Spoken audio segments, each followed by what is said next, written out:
Back in the 90s, I used to listen to the American rock band Garbage. I vaguely remember enjoying their music. Fast forward 30 years, and they've been in the news recently. Thank you to the viewer who sent this in.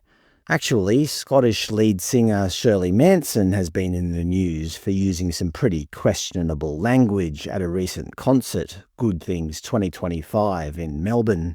A guy in the audience was holding a beach ball, waving it around. Then she turned on him. She said, "Big guy with your big effing beach ball. Ooh, I'm so scared of you, so thrilled by you. What a effing douchebag. Effing dudes, wow. Oh my god, you're so cool. It's just so effing outrageously cool. I can't get over it. Wow. It's disrespectful, and musicians have had enough, and we're fed up of not getting effing paid properly, and fed up of having to play for douchebags like you. You're a effing middle-aged man in a effing ridiculous hat, and you're a effing F-face. And I want, literally, to ask people to effing punch you in the effing face. But you know what? I'm a lady, so I won't. But truly, I would love to send my crew over to effing mess you up. But you know what? I won't, because I pity you, because you're a small man with a small penis. Or words to that effect. Obviously, the language is completely inappropriate, particularly turning on her fans like that. According to the Good Things website, tickets cost around $270, so this guy wasn't just some random troublemaker, he was clearly a fan. Regarding the incident, I have a few comments. Firstly, it's not like the beach ball landed on stage. If it had hit the lead guitarist in the head or something, okay, maybe ask people nicely not to throw balls around. But this guy was only holding the ball.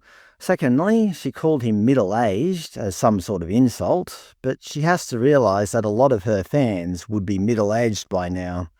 Thirdly, she threatened violence, trying to get audience members to attack him and also threatening to send her crew out. It turns out that, in a later interview, the guy admitted he was actually quite scared at the time. He said, "I felt hurt that one of my artists I've loved for over 25-30 years had singled me out and made me feel very small and a bit afraid."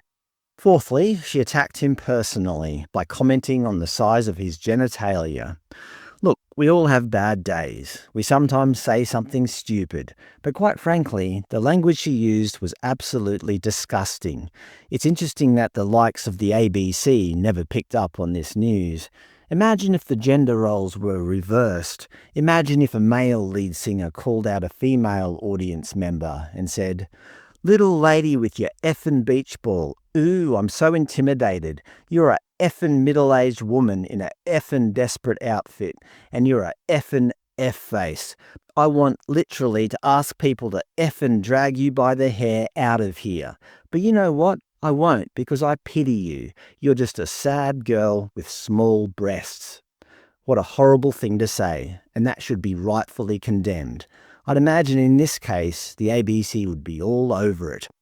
Drag you by the hair. Lead singer promotes violence against women.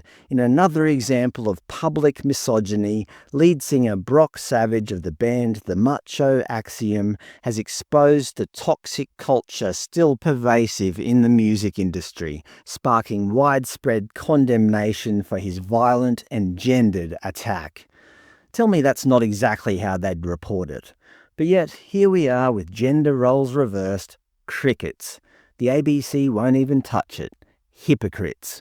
To be fair to Ms. Manson, she has allegedly apologised, although I'll let you judge for yourself what kind of apology it was. Rolling Stone reported, Garbage's Shirley Manson uses beach ball apology to raise awareness of Palestine humanitarian crisis. The crowd in Brisbane had brought along a number of giant beach balls, perhaps as some sort of protest, or just typical Aussie larrikinism. She said, "I just have to address your glorious beach balls. They're very impressive. And not only are they impressive, but they are very, very big. The only thing that kind of shocks me a little is there's been more fuss made about me offending beach balls than there has about 20,000 Palestinian kids who are now effing under the dirt." To be fair, she didn't offend beach balls. She abused a man in public who was holding a tiny little beach ball.